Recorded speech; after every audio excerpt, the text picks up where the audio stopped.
If anybody asks you where I'm going to, I'm going over yonder to be with my Lord. My name is Sammy Golston. I was born in Memphis, Tennessee. My name is Aretha Lynn Chambers. I was born June 16, 1967. My name is Kim Dunlap, and I was born in Cordell, Oklahoma, but live in Memphis, Tennessee now.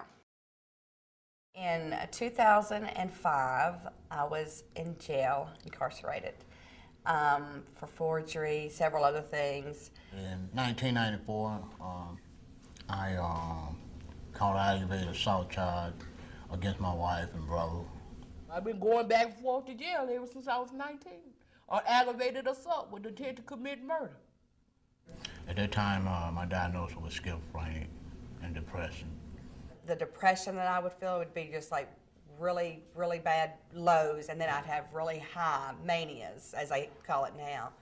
So I knew there was something else going on. I went to the doctor, was diagnosed as being bipolar, and my medication was to do cocaine. So I just continued on that pathway, and that's what led me up to jail. I was using drugs at that time also. I was on crack cocaine. That's how I got caught in the system. A mental breakdown can come from lots of things. Being put down by the people that's supposed to love you, being picked at, being made fun of, sexual abuse. There are a lot of things that could cause a person to have a mental breakdown. To have a mental illness and be in jail, it's pretty rough. It was the worst time of my life. Jericho began as an idea. One day, Mr. Stephen Bush, he come in. I was locked up in the hole. He throws his folder down and he's, "Darn it, why is you keep coming in here?" So I finally took heed. This man crazy.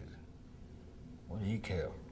But apparently he did care, The Shelby County Jail, like many jails in urban areas, was facing the same problems. They were overcrowded, and one of the populations that caused a great deal of attention were the escalating numbers of persons with serious mental illness. And different communities across the country have taken different approaches to try to deal with the problem, and our approach has been a little different. And it has, over time, evolved and emerged into this thing we call the Jericho Project.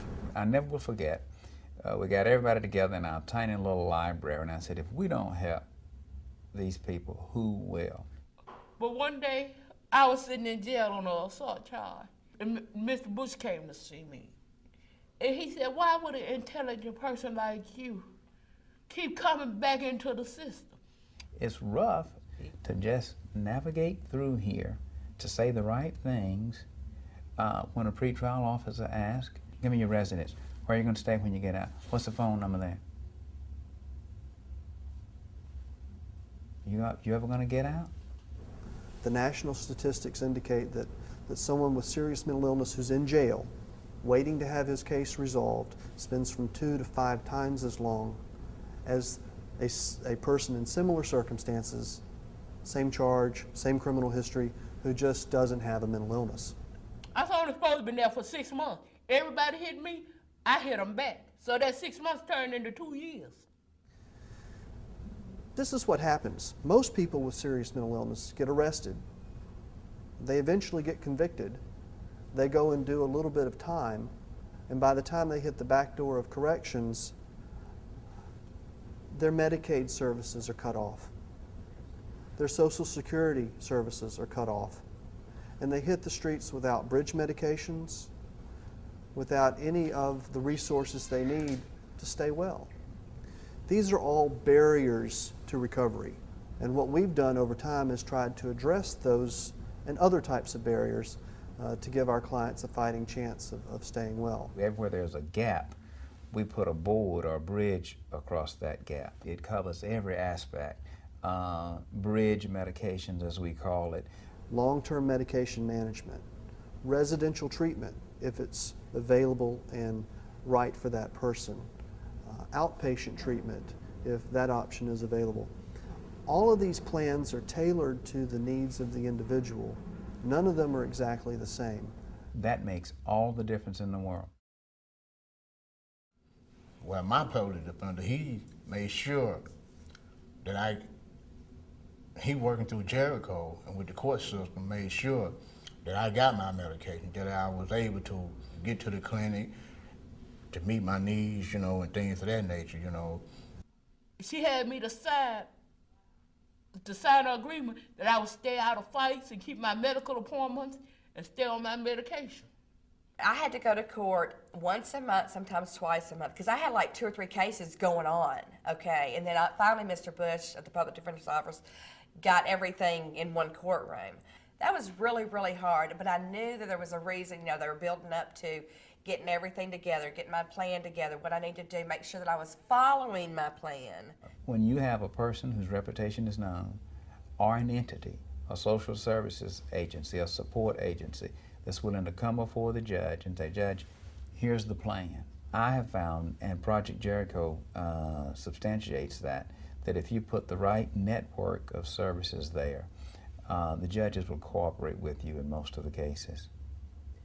They set the plan up. I had to go to a therapist once a week for 1 year. I go to foundations. I did that I think I did that for 3.5 months. And that was every day also, Monday through Friday. I go to Fraser Family Counseling on Whitney once a month. Then I had to follow through with going to NA or CA class meetings. I had to do that 4 times a week at night. Well, in 2003, when I first got into the group home, I was taking anger management classes. And my doctor, his name Bill Baker, told me to take and date it, the month, the date, and the year, to write down what I'm feeling and how I'm feeling. So that's what I've been doing for the past 3 years now. We think we're onto something that is relatively inexpensive, that's very flexible, and that can address some of the complex barriers that plague most systems that are trying to deal with these problems. I began to get my life back on track, and I took up a few classes at Southwest Community College to take up peer counseling. It helped me to better my life. We have people that we have diverted that have been charged with various types of assaultive offenses. And to date, and we're talking several hundred people, we've never had a single incident of harm result from one of our jail diversions.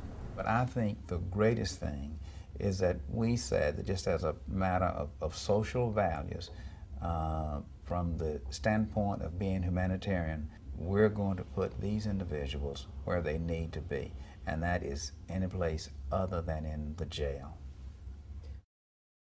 It made me feel good that folks talk about what I couldn't do, and that I should never got out of jail or the penitentiary, that I overcame an obstacle that everybody said that was impossible.